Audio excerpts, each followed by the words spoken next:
For weather here in Chicago, temps right now the warmest of the day as we sit at 60 degrees. That is very mild for January standards. It is not every day we're talking about 60-degree weather here in Chicago. We have temps in the 50s in a lot of locations. Waukegan cooler at 49. Midway still sitting at 59 degrees. So very mild, a lot of moisture and warmth in place, allowing for the heavy rainfall. Live Doppler 7 Max right now. We're beginning to see the end of the heavy rain across the areas. It continues to exit off to the east, but we had the heavy downpours for about 2 to 3 hours across parts of the area.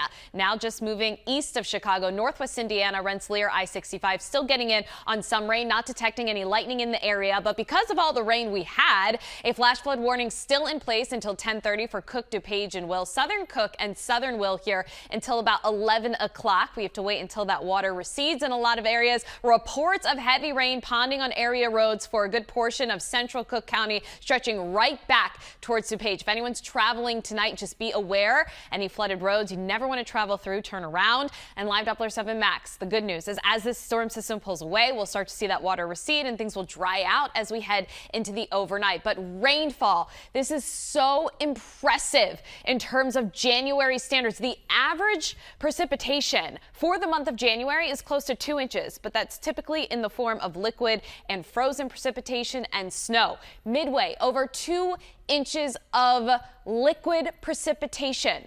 It is very rare to pick up 1 to 2 inches of rainfall in a single day for the month of January. Just to put this all into perspective. About a handful of times likely this has been done, maybe close to a dozen, I'd say. So satellite and radar showing this system as it continues to push off to the east of us. The backside of this, that will continue to lift up and away. Gusty winds really off to the south of us now, but it will remain quite windy as we go overnight with those winds of change bringing in colder temperatures. Gusts up to about 40-45 miles per hour expected, not only for overnight, but also Saturday as well, as the next storm system is on its heels. We catch a little bit of a break as this system clears out. We get you some clearing tomorrow afternoon. We take a break, and then rain and snow moving in early Saturday. Snow showers Saturday morning into the early afternoon. This won't be a big snow. Half an inch dusting up to an inch in some isolated spots. Models moving this quicker out in time for the Bears game, but temperatures will be dropping. It will be quite cold